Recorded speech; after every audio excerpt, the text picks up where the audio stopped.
Hey, this is Meredith Elliott Powell, and welcome to Thriving in Uncertainty, the show where we dive into the strategies, we discuss the steps, everything that you need to know to, well, turn all of this uncertainty to your competitive advantage.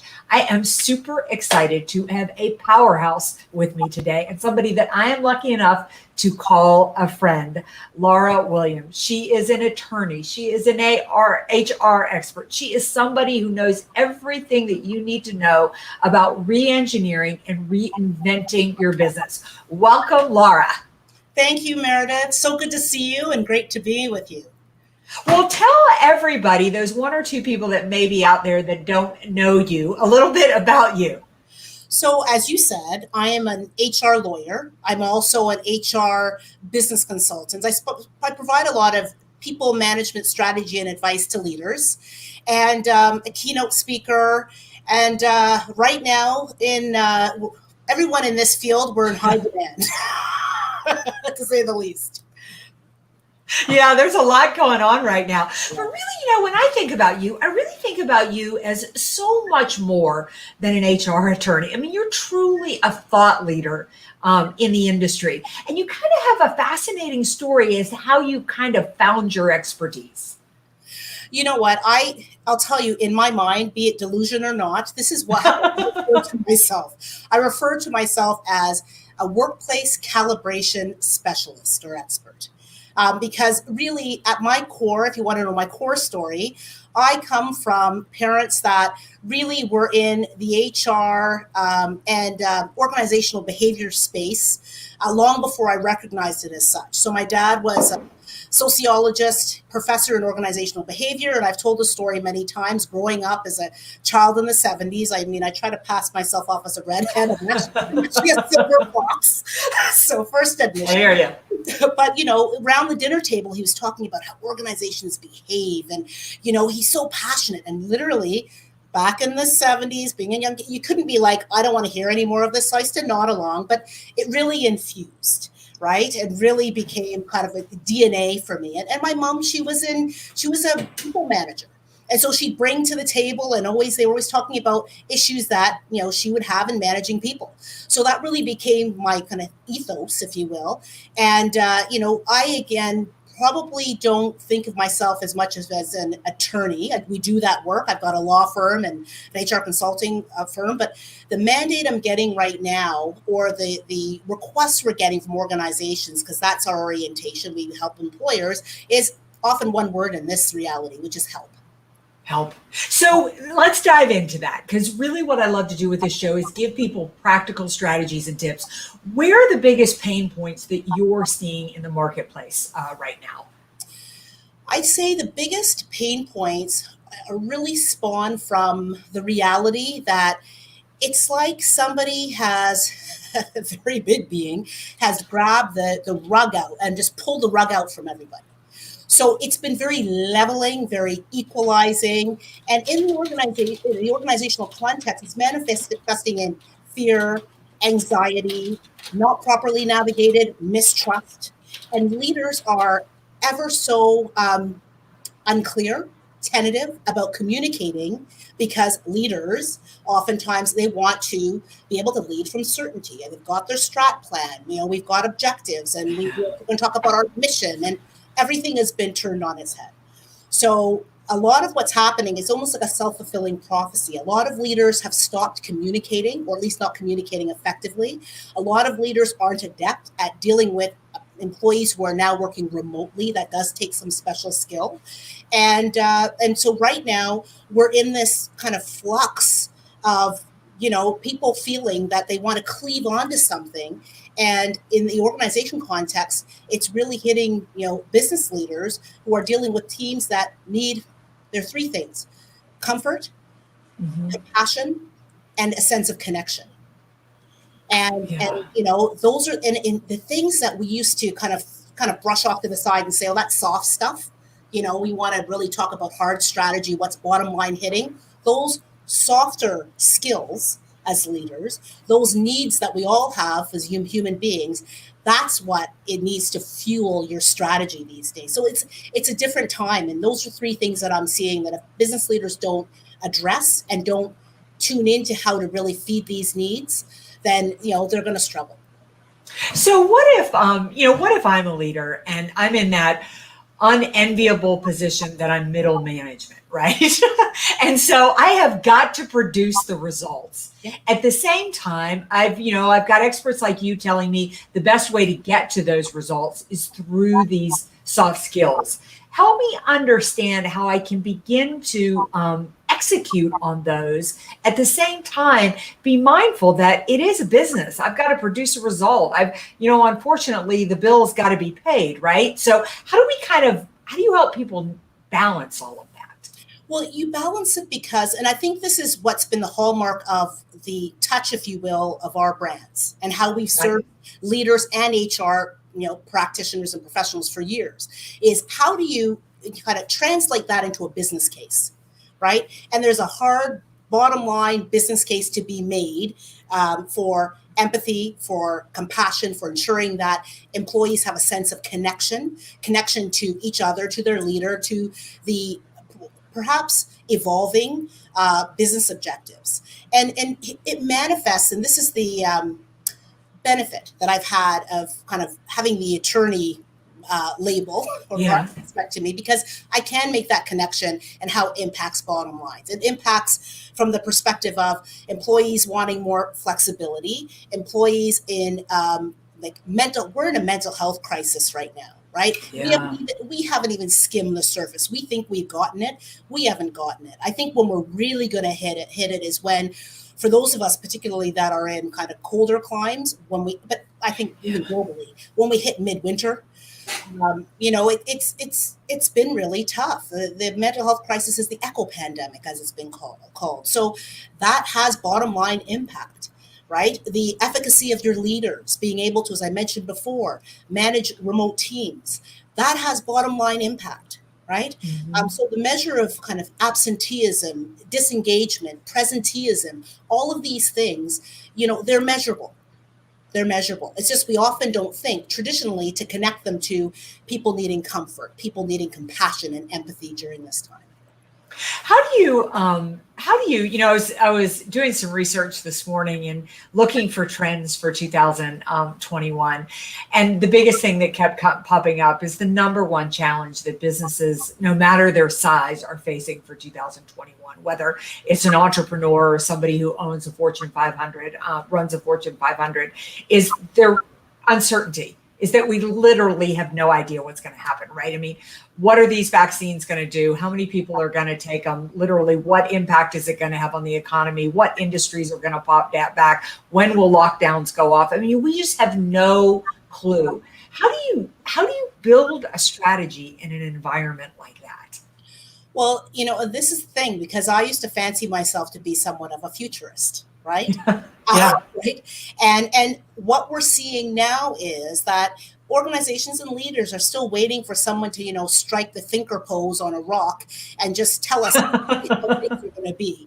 I mean, one of the things we have to adjust from a mindset perspective is we are the future, right? We can't give that to someone or opt out of charting our course to a certain degree. There still are trends. I mean, I've identified one, which is we have a mental health crisis. We haven't even seen the depth of it. Well, how does that manifest in the workplace? Well, it manifests with employees not being able to engage in their work, and costs to organizations that don't properly navigate their obligations when employees have certain needs, right, based on the crisis that they're in. So, and of course, this varies jurisdiction to jurisdiction, but that's a trend. But the one thing that I think a lot of organizations and leaders in particular have to get their heads around, I'm one here too, is that there's so much opportunity now. And I don't mean opportunity from an exploitive perspective, but there was so much change that had to happen. Businesses needed to be, and this was my soapbox for years, right, was, the cry from the wilderness, which is we need to make our businesses, from an objectives perspective, from an engagement perspective, more human-centric. And you can be tone deaf to that, but you have to get live to it, because over time, this is where the rubber meets the road. So if you want to kind of, there's so much to say in terms of the answer to the question, but really what I would say is one of the key things trend wise to look for is anything that will make your business more in tune to the people issues, right? And connecting people, helping them to find meaning again in their work, in the organization's culture, in the objectives. And, it has to be cast as a win-win. Fulfilled employees, a business on course and thriving. Yeah. I was reading also, kind of going along what you said, that that really one of the things that businesses need to be cautious of as they go into 2021 is that many employees, because they're losing connection, because they've been working remotely, and losing connection doesn't mean that you haven't been, invited to the office, holiday party, or or that you're forgetting to hold a little happy hour on Friday afternoon. It means that they're not secure in their impact, or they're not secure in your success. But one of the trends that one of the things they need to worry about is that employees are going to be looking much more in 2021 for a number of reasons. Number one is now with remote work, they have a choice. Number two, the uncertainty makes them fearful and a little bit, sketchy around that. What can I do as an employer to really, as I look at my best employees, to make sure, because I love what you're talking about, because I've often preached that the only competitive advantage we have in the world we live in right now is human connection. 100%. I mean, it's all we have left. And the better you are at that, the more successful it's gonna cascade and impact everything else. So as we look out at 2021, what advice would you give to employers around creating that connection? And I just feel like connection sometimes is such an overused word that it almost becomes out vanilla, And so dive in a little bit more as to what we mean and how we can really create it. Well, one thing I'm going to say it's really interesting is a lot of the terms that we shy away from because they sound trite, cliche, vanilla. There's a reason why they've been around and uttered so many times. Okay? Terms like these that Great point. On to those tenets, words, principles, because they're important, and there's a reason why they have staying power. So one of the things I would say leaders really should latch on to, and don't miss this opportunity. I always say when I'm speaking to organizations or leaders that there are 3 times during the year where there's the best uptake for something new, change. So the beginning of the year, spring, wherever that spring means, where you have that spring feeling wherever you are. For us here, it's around kind of, March, April, May-ish. And September, late August, September, when we're getting ready to go back to school. We've been conditioned. So there is a prime opportunity in January to really give that sense of not fluffy, but that renewal message. And it's not, we've got it all, figured out, because you'll be called on that BS. Okay, that's not the message. The message is one of vulnerability and authenticity, and the fact that we are continuing to persevere and we are working through things. And if you can come up with a couple of key nuggets that reconnect the workplace to the core mission, the reason that the business is around, the reason why we get up in the morning, right? Our sense of purpose, that exists in a business too. And the cultures that get it right, everyone congeals around that, right? And that they've got that sense of, that esprit de corps. We're all in this together, and that's what we need right now. That's what people are yearning for. So you're not professing to have all the answers, but here's some focal points. Here's what we're moving towards, and we do need to do this all together. And that's where you'll get really good, hopefully, buy-in and engagement. Yeah, I think that really understanding how much people want to be a part of something, and that really spans generations. We have so much time so much talk about younger generation versus boomer generation, and I always say, my father complained about my generation too. We've been doing that forever, But at the end of the day, I mean, people are people, and they want the same. They basically want the same things. Yeah, and here's the thing: what is the main thing that we all have in common? What do we yearn for? A sense of significance, that we have meaning, that we're valuable, that we're connected to something, that we're contributing. Like all of these things should be baked into a message, and you're not selling snake oil. I mean, Right. it's not an overnight thing. You really have to think about how you're going to breathe some life into your business, however organized, to get people back on track. Because you mentioned a trend that is an absolute trend. Remote work has made the marketplace a lot more, it's a lot different. Okay. It's different Yes. than it was. I don't have to live, proximate to the brick and mortar place that I'm going to be working at. Right. We Mhm. see it right now with a lot of people leaving urban centers and, moving, to the suburbs. Right. Or, working from the cottage, you know. Yes. So Yeah.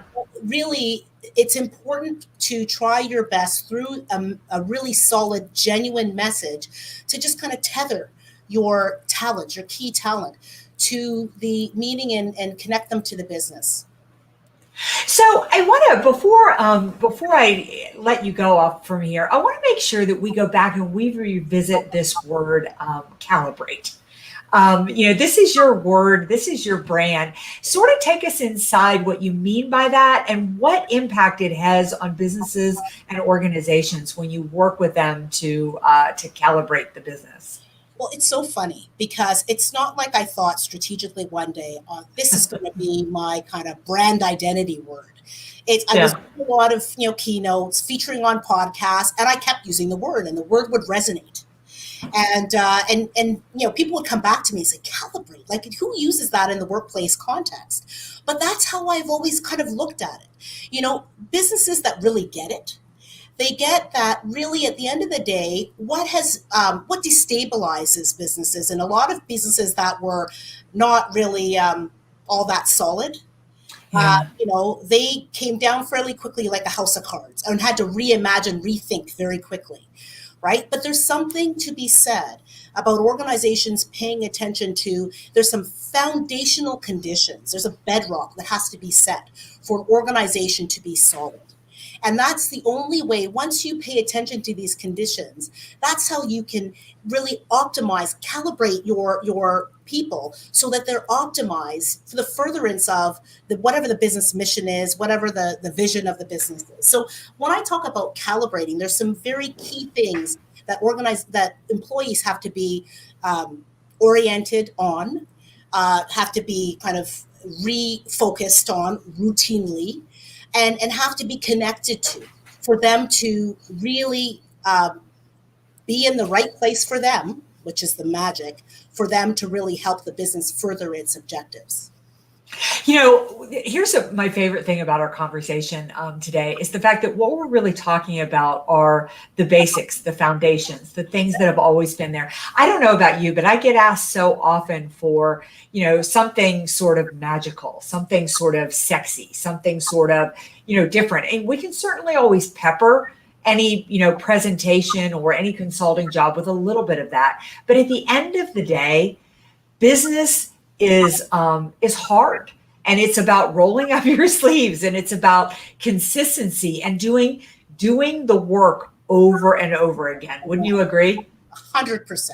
And the one thing that was very telling about this period of time is, a lot of people, they don't want to work or report into anybody. They want to work for themselves. So there's a lot of people that fancy themselves to be entrepreneurial, and God bless. A lot of Yeah. people that want to lead, God bless.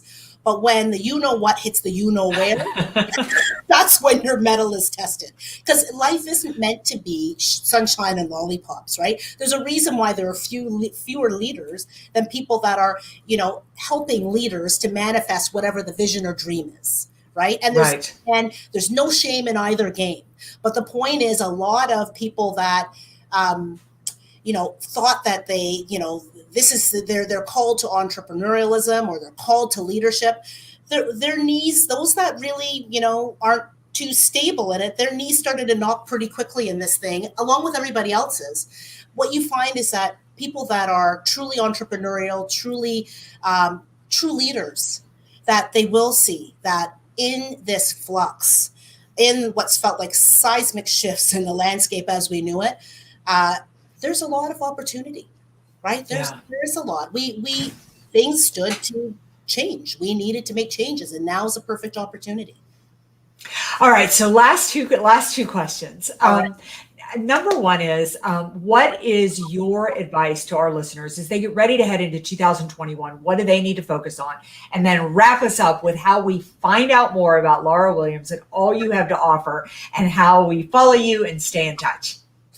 So my best advice, a number of things are flooding into my mind, but I'm going to tell you the best advice is advice I took recently, which is really self-care, right?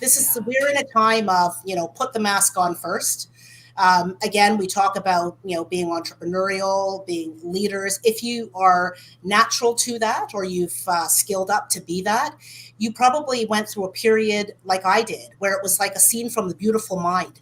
I have these big post-it notes everywhere. Sunlight couldn't come into my office, and there's I had all these ideas, right? And I had to get them out. I wanted to give birth to so much because I was, it was an unhealthy state. Yeah. Admission. But the one thing that I really came to is, listen, this is all good, and there's stuff that we're implementing, but I need to take the time that I think this moment is creating for us. Like Meredith, I used to be planes, trains, and automobiles, right? Keynoting, going to client conferences, and all different types of things. And now everything's virtual. I've been afforded a lot of time. Let's not lose the moment, right? Lose the opportunity to just kind of look inward, take care of ourselves. Somebody gave me really good advice again the other day, which was get back to journaling and, just capture your thinking in this time, because it's a real, it's a rich time in many ways. All right. So how do we stay in touch with you? How do we find out more about you? And how do we find out more about how to calibrate our businesses? Well, my two brands are Williams HR Law and Williams HR Consulting, Inc. So one is an HR law firm, and we service employers. The other is a full-service HR consulting firm. We're in the middle of a reimagining of the consulting brand. So that website isn't live and active. We're about to launch it in the new year. But I can be found at williamshrlaw.com, and I'm Lara Williams. If you put in Lara Williams Lawyer on LinkedIn, you'll find me. Yeah, and I really suggest you follow her on LinkedIn, because she puts out some amazing content. I really cannot thank you for talking with us today. I really want to bring you back, because I have about 300 other questions that I want to ask. So 2021 will have to find us connecting again. But again, thank you so much for your time, for being here, and thank all of you for joining us for another episode of Thriving in Uncertainty. We'll see you next week.